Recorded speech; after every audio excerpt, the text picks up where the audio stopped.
What is up, guys? Welcome back to another breakdown and another banger on MNQ this week. Let's go ahead and just jump straight into it because I know you guys want to understand why I took these shorts. Here you can see with the red marker and blue marker here that I did take this position today. As you can see, I did not take these buys, and I'm going to go over why. So first of all, was this a high probability position, an A++ setup? In short, no, it was not. I would say it's more of a B+ setup, and it was still a pretty good setup, and let me explain why. Let me head over to the FX calendar, because we did have 8:30 a.m. East news today. Whenever we have red folder news events, specifically at 8:30 a.m. Eastern, that just tells me that we have volume being injected into the market before the New York Stock Exchange open. So what I normally do is I locate that 8:30 a.m. East candle right here, and I usually mark out the high and low. So let me just drag this over one so I can see the high and low of this candle. Here's the data high. All right, and I'll usually type in something like news highs. All right, now the lows have been taken out, so there's no need for me to really mark in the lows. Right, let's bring that back up here.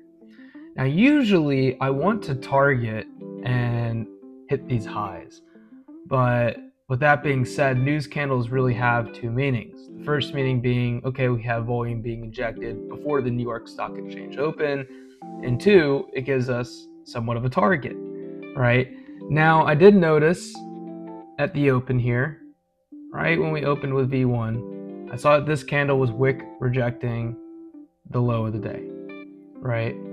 When it started wick rejecting the low of the day, if we actually originally closed below here, I would have actually tried to risk almost nothing, because price could have most definitely went against us and went the other way, right? Because it would have wick rejected, possibility of it going higher.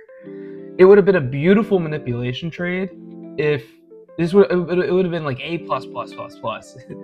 If we had this manipulation and then closed above here and then targeted these highs. Unfortunately, that didn't happen. The market went to move lower this morning. When I did see price reject once and then reject a second time and then close below the range for V1 within the first 10 minutes of the open, I was like, okay, this is fine.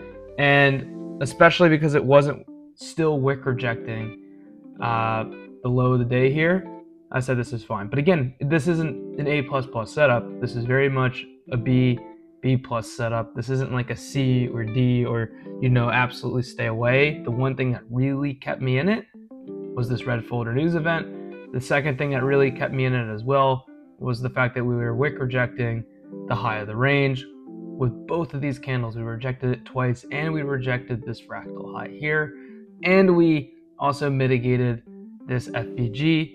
I'll make that a little bit more clear for you guys to see that we did come and mitigate a little bit more of that 5-minute fair value gap right here.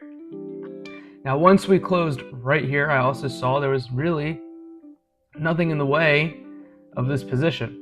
So, all right, great, we'll take the shorts. And as you guys saw, I had my stops exactly where the indicator told me to have my stops. All right, let me now go into the 1 minute to show you how I managed my position. I actually managed it today on the 32nd, so we'll go on the 32nd. So as you can see, here's where it popped the signal, right? If you look introspectively here, and you don't always have to do this, this is just like if you really want to understand what's going on with the price action, that's why I'm making this. We can see here's the top of the range. That first candle had a lot of volume, huge wick rejection, really, really nice, right? The other thing I'm seeing is we did sweep within this microstructure here, have this change of character. All right, so we had a sweep, change of character here, which I really, really liked. Price came up and then also started to break below this little tiny microstructure trend, right? So many things kind of pointing into this position, which I liked. But again, is it A+? No. Can you still take it? Yes, just apply lower risk. And as you can see, it absolutely fell off a cliff. Now, because I already hit on V1, I did not switch to V4. Beautiful setup yesterday. Why didn't I take V1 here?